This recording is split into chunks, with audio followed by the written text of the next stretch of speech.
आदाब, मैं हूं सफदर रिजवी। आप देख रहे हैं लाइव एक्सप्रेस चैनल। आपसे गुजारिश है कि इस चैनल को सब्सक्राइब करें, लाइक करें, शेयर करें और कमेंट करें। अब देखें एक अहम खबर। जैसे जैसे वक्फ जायदाद को खुर्द-बुर्द करने और बेचने की पोल खुलती जा रही है, वैसे वैसे मौलाना कल्बे जवाद, बोर्ड के चेयरमैन अली जैदी और उनके बदमाशों की हालत खराब होती जा रही है। नतीजतन वे आवाज उठाने वालों के खिलाफ बदले की कार्रवाई कर रहे हैं या धमकियां दे रहे हैं। इनमें बोर्ड के चेयरमैन अली जैदी भी शामिल हैं, जबकि मौलाना जवाद और उनके भाई शामिल बाबरची वीडियो जारी करके लोगों को खुली धमकियां दे रहे हैं। हम पूरे मामले पर तफसील से चर्चा करेंगे कि किस किस ने किस किस को धमकियां दी। हम इस बात की भी कोशिश करेंगे कि धमकियों की वीडियो या ऑडियो पेश कर सकें। इसे देखने के बाद शायद ही कोई ऐसा व्यक्ति होगा जो मौलाना जवाद और उनके बदमाशों की तरफदारी करे। इससे कानून की खिलाफ वर्जी हो रही है। इन बदमाशों के हौसले इसलिए बुलंद होते जा रहे हैं क्योंकि पुलिस और प्रशासन इन बदमाशों के खिलाफ कार्रवाई करने में ढिलाई कर रहा है। इससे योगी सरकार की भी बदनामी हो रही है और लोग योगी सरकार की आलोचना करते सुने और देखे जा सकते हैं। मौजूदा समय में पूरा समाज दो धड़ों में बंट चुका है। बड़ा हिस्सा वो है जो वक्फ जायदाद को खुर्द-बुर्द करने, अवैध कब्जा करने और बिकवाने वालों के खिलाफ है। मौलाना जवाद की सरपरस्ती में वक्फ बोर्ड का गठन जिस दिन से हुआ है, बोर्ड के चेयरमैन अली जैदी जो मौलाना जवाद के दामाद हैं, वो विवादों में हैं। शायद ही कोई दिन ऐसा गुजरा हो जब उनकी गलत कार्रवाइयों के खिलाफ आवाज ना उठी हो।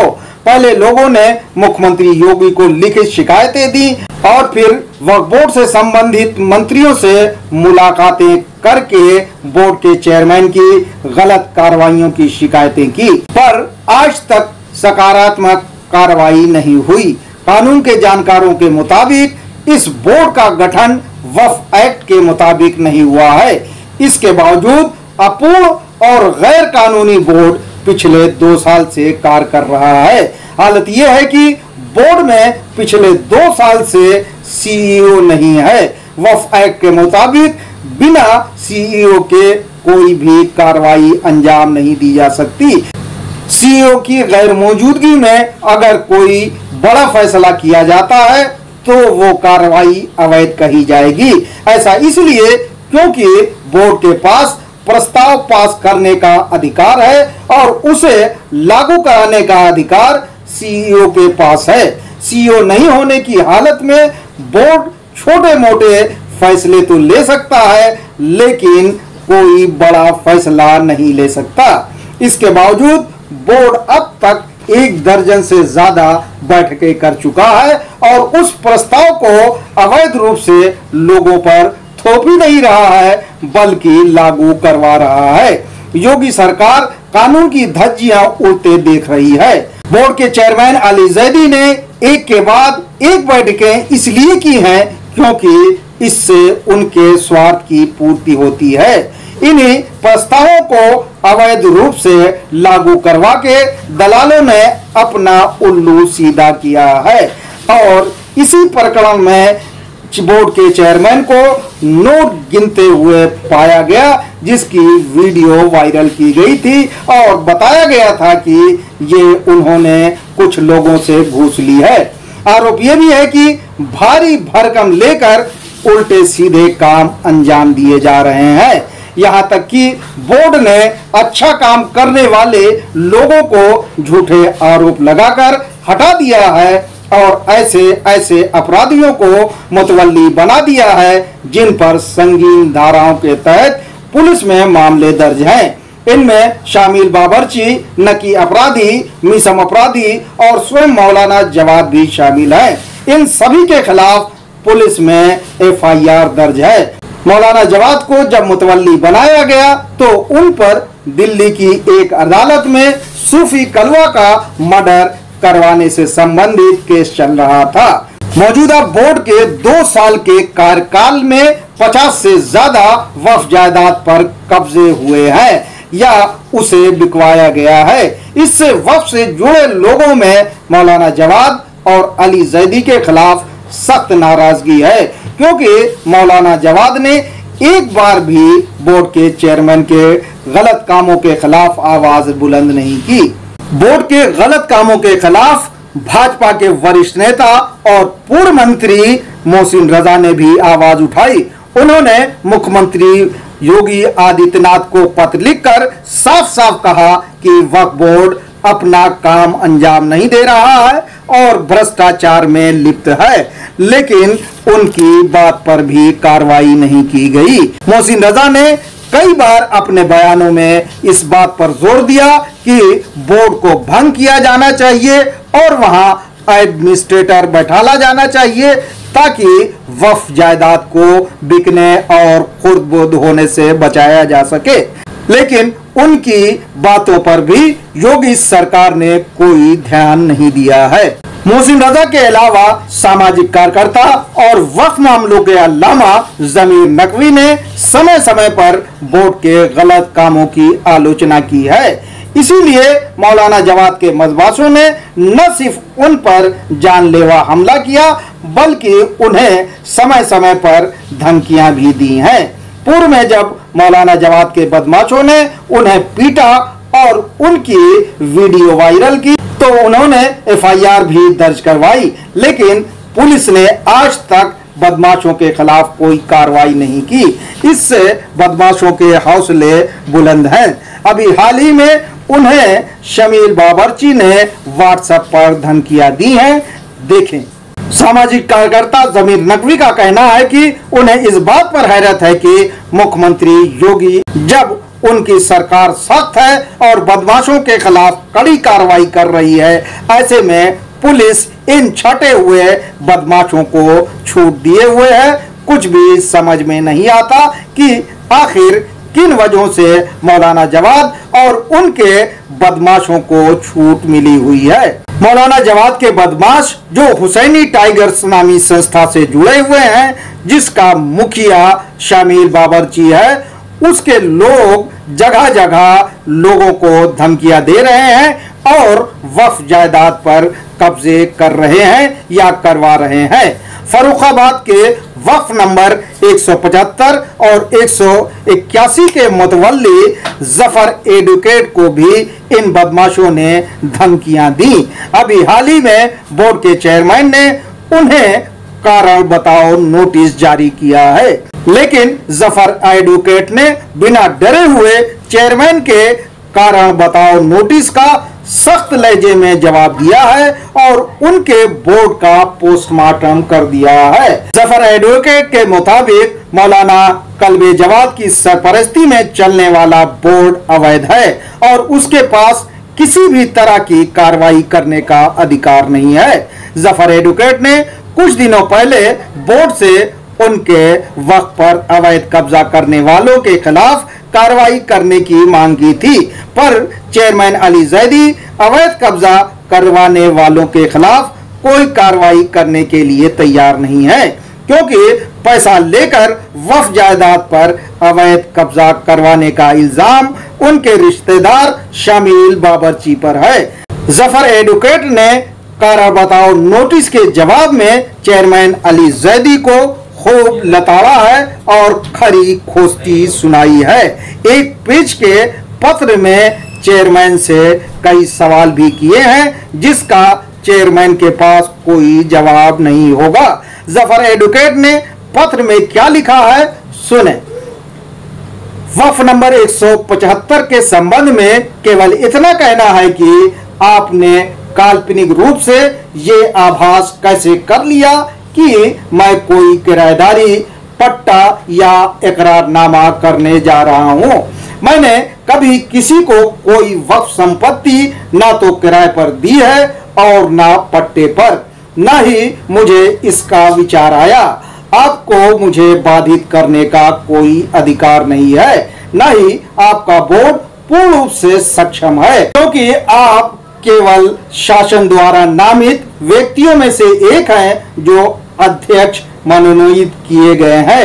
बोर्ड के 11 मेंबर प्रस्तावित हैं जो नहीं हैं। आपको किसी बोर्ड के बनाए हुए मतवल्ली को हटाने या बाधित करने का कोई अधिकार न था और न है।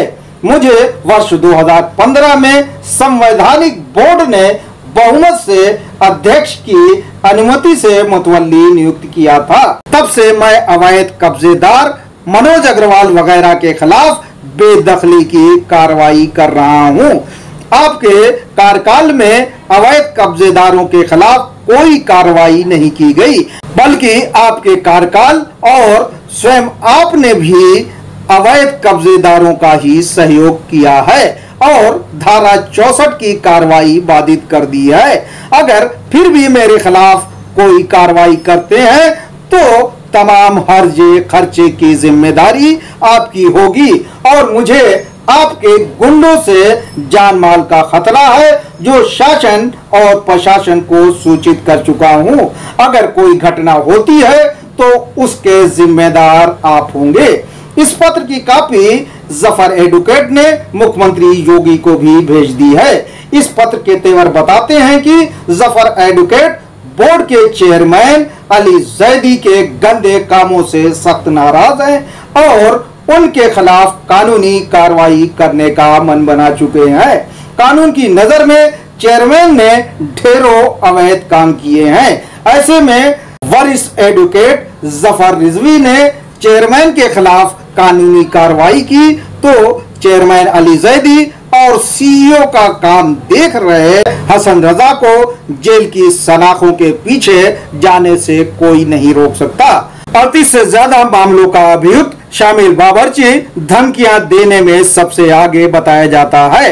हालांकि इसी कारण उसे दिल्ली की शाह मर्दा में लोगों ने पीटा था।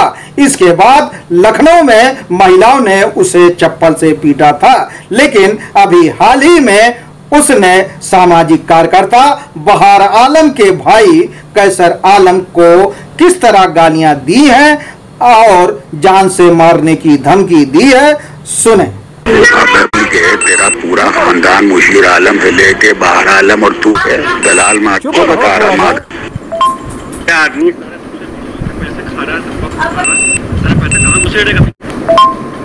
अच्छा ठीक है, अभी तुम्हारी सही करते, तुमको रुक जाओ, अभी थोड़ी देर में सही हो जाओगे तुम जिसकी उम्मीद में बहुत दिन थे वही तुम्हारे साथ होने वाला है। बस रुको अभी तुम। इस अपराधी ने ऐसी ही रटी रटाई गालियां पप्पू जनाब को भी दी हैं। अमेठी के वक्त मुजफ्फर अली की बदहाली की पोल खुलने से मौलाना जवाद सख्त नाराज बताए जाते हैं क्योंकि इसकी ढेरों संपत्ति है जिसे बोर्ड के दलालों की मिली भगत से बेच दिया गया है। इसे बचाने के लिए मौलाना सैफ अब्बास, तालकटोरा करबला के मुतवल्ली सैयद फैजी, सामाजिक कार्यकर्ता बहार आलम ने मुख्य भूमिका निभाई है और बढ़ चढ़ कर हिस्सा लिया है। इन लोगों ने ही करबला को आबाद करने के लिए काम करवाया है। ये काम सभासद के मार्फत करवाया गया है। वहाँ न तो मौलाना जवाद या उनकी टीम के किसी भी व्यक्ति ने कोई विकास कार्य करवाया है, न ही बोर्ड ने। ये मौलाना और उनके करीबियों को अच्छा नहीं लग रहा है। इसीलिए मौलाना जवाद ने इन तमाम लोगों को वसीम त्यागी का करीबी बताया ताकि आम लोग उनके खिलाफ हो जाए। जबकि सच्चाई ये है कि मौलाना काल्बे जवाद ने अपने कंधे पर बैठालकर वसीम त्यागी को वसीम त्यागी बनाया और उसके जरिए करोड़ों की संपत्ति अर्जित की। उसके भ्रष्टाचार में मौलाना जवाद के हाथ पूरी तरह सने हुए हैं।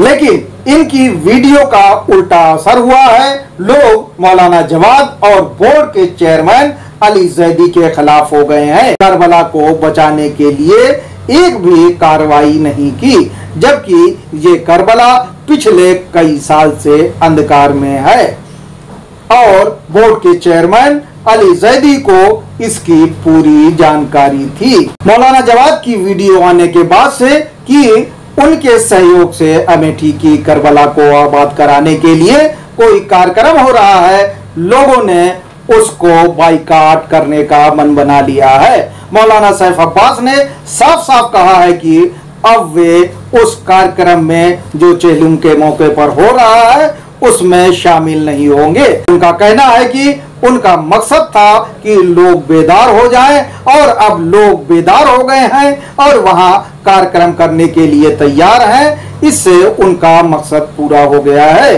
इसी तरह अंजुमन हाय मातमी ने भी इस कार्यक्रम का बाइकाट करने का मन बना लिया है। ऐसा हो सकता है कि मौलाना से नाराज लोग किसी और दिन अमेठी की करबला में कार्यक्रम करने की घोषणा करे। मौलाना जवाद को वक्फ कब्रों का सौदागर और स्वार्थी बताने वाले पप्पू जनाब ने अमेठी की करबला को अपने खानदान की करबला बताते हुए मौलाना जवाद के समर्थकों के प्रोग्राम से अपने को अलग कर लिया है और 19 सफर को नया कार्यक्रम करने का ऐलान किया है। इसमें उन्होंने लोगों से शिरकत करने की अपील की है। बताया जाता है कि मौलाना जवाद के बदमाश पप्पू जनाब की पिटाई करने की ताक में है और हम खास करके जो है पप्पू जनाब से कहना चाहते हैं कि अपनी हद में आ जाओ, अपनी औकात में आ जाओ। आज के बाद अगर तुमने दोबारा नाम लिया जनाब का तो भी जो है हमसे बुरा कोई नहीं। पूरे मामले पर पप्पू जनाब ने क्या कहा, सुने उन्हीं की जबानी। ये जो करबला है गुसेगंज अमेठी में अब्बासी खानम के नाम से, ये हमारी पर नानी की करबला है जिन्होंने इसको वक्फ नहीं किया था। इस वक्त वक्फ बोर्ड की नीयत खराब हो रही है जमीनों पर, ना कि मतलब करबला पे। करबला को किसी से मोहब्बत नहीं है। हाँ, करबला को मोहब्बत थी मौलाना साहब अब्बास को, मौलाना यासूफ अब्बास को और बहार आलम साहब को और फैजी साहब को। ये लोग सब वहाँ पे गए और अल्हम्दुलिल्लाह हम लोगों ने जाके वहाँ पे सफाई की, सुथराई की और बहार आलम साहब ने बहुत अच्छे तरीके से वहाँ पानी का इंतजाम किया, बोरिंग करवाई, बड़े गेट लगाए, हमने वहाँ परचम अलम सब लगाया। करबला इमाम हुसैन के लिए सब कुछ किया गया और ये इसलिए किया गया कि ताकि मोमिनीन आ रहे थे ज़ियारत करने के लिए, सबका मकसद सिर्फ ज़ियारत था, न कि वहाँ पर लूटमार करना थी, ज़मीनों को लूटना था। वक्फ खोरों का काम यह है कि वक्फ की ज़मीनों को बेचें, वक्फ औकाफ को ख़त्म कर जाएं। दुनिया जानती है, पूरा हिंदुस्तान जानता है, सारे शिया जानते हैं कि वक्फ बोर्ड ने हमेशा जो है बेचने के अलावा कोई काम नहीं किया है। जब वसीम त्यागी मौजूद था उस वक्त भी मौलवियों के सरपरस्ती में वक्फ बोर्ड बिक रहे थे, जमीनें बिक रही थी और आज भी मौलवी की सरपरस्ती में जमीनें बेची जा रही हैं और उसके जो है सौदेबाजी की जा रही है। तो मैं हिंदुस्तान के वजीर आजम नरेंद्र मोदी जी और उत्तर प्रदेश के वजीर आला योगी जी और माननीय राजनाथ सिंह जी से अपील करूंगा कि जितनी भी जमीन करबला के अलावा वहां पर है जो अभी वक्फोरों से बची हुई है, उन जमीनों पर गरीब शियों के लिए मकानात की तामीर करवा दी जाए कि जो प्रधानमंत्री योजना में गरीबों के लिए मकान बनाए जाते हैं ताकि करबला की हिफाजत भी हो सके और इन वक्फोरों से जमीन महफूज हो सके। और जहां तक के शमील बोर्ची ने जो गालियां दी हैं बहार आलम साहब को, वो खैर उनका खानदानी मामला था, उन्हें इसका जवाब नहीं दिया, मगर ये मालूम हो गया कि किस तरह के ये लोग कैसे लोग हैं कि जो गालियां देते हैं। और ये कोई आम आदमी नहीं है बल्कि ये मौलाना कल्बे जवाद का फुफीजाद भाई है, अली जैदी इनका दामाद है। वक्त पर पूरी तरीके से लोग काबिज हैं, कितने औकाफ को बर्बाद कर चुके हैं, अब औकाफ बर्बाद कर रहे हैं। मैं फौरन ही हुकूमत उत्तर प्रदेश गवर्नमेंट से अपील करूंगा कि इस फौरी तौर पे वक्फ बोर्ड को भंग कर दिया जाए, बर्बाद खत्म कर दिया जाए और वहां के ऊपर जो है कंट्रोलर बिठा दिया जाए, उसके बाद में इलेक्शन किया जाए। गलत लोगों को आपने चुन लिया था, पहले भी गलत लोग चुने गए थे, उसमें ही मौलाना की सरपरस्ती थी, आज भी गलत लोग चुने गए हैं, उसमें ही मौलाना की सरपरस्ती है।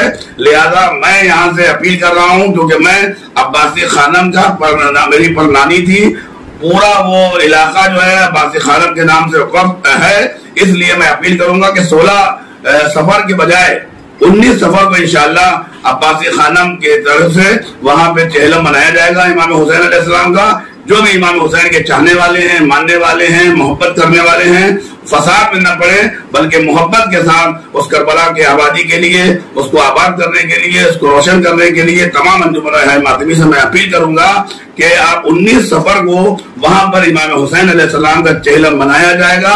आप दिल और मोहब्बत के साथ 16 के बजाय आप 19 तारीख को आए, क्योंकि 16 का जो ऐलान था वो तमाम लोगों का था, अब एक पार्टी का ऐलान हो गया है, एक ग्रुप का हो गया है। इसलिए मैं आपसे अपील करूंगा कि 16 के बजाय 19 तारीख को वहां पर चेहलम मनाने के लिए इमाम हुसैन की तशरीफ लाएं और सब लोग मिलजुल के इमाम हुसैन इस्लाम का चेहलम मनाएं, इत्तेहाद के साथ, मोहब्बत के साथ, भाईचारे के साथ। और जितने भी गुंडे बदमाश गड़बड़ियां हमारे शहर में, लखनऊ में शियों के साथ गुंडा बदमाशियां कर रहे हैं, हुकूमत को चाहिए, पुलिस को चाहिए उनके साथ सख्त कार्रवाई करे। लोगों में योगी सरकार और पुलिस से भी नाराजगी है कि वे उस व्यक्ति के खिलाफ कोई कार्रवाई नहीं कर रहे हैं जो प्रधानमंत्री तक को जालिम और कुत्ता कहते हुए नहीं हिचकिचा रहा है।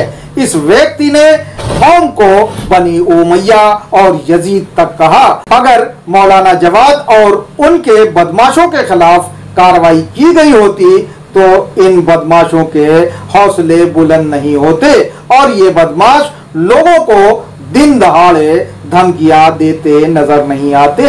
देखें मौलाना जवाद ने किस तरह पीएम को जालिम और कुत्ता कहा। जब उस जमाने में उस जमाने अरे भैया कुत्ते की तौहीन न कीजिए, एक सलवार पे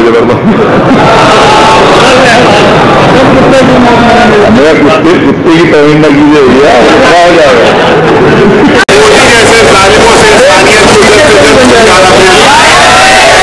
अल्लाह से दुआ मांगना, क्योंकि इतने बड़े जालिमों को दुनिया की कोई अदालत सजा नहीं दे सकती, सिर्फ अल्लाह की अदालत सजा दे सकती है। लिहाजा हम अपने खालिक से और पालने वाले से दुआ मांगने याद हो रहे हैं ताकि वो जल्द से जल्द इनको सजा दे कि आइंदा किसी को जुर्म करने की हिम्मत है। ये मकसद हमारा है और इसमें इस वक्त सबसे बड़ा हिंदुस्तान में जालिम जो उसका नाम है नरेंद्र मोदी। लिहाजा से अगर उसको सजा मिल जाए तो हम तो समझते हैं कि सारे जालिमों को कान हो जाएंगे, आइंदा को जुर्म करने की हिम्मत है। बरेली के इमाम बाड़े को तोड़वाने और माल बनाने की पोल खोलने वालों को भी मौलाना जवाद के बदमाश धमकियां दे रहे हैं, इसकी भी जानकारी सामने आई है।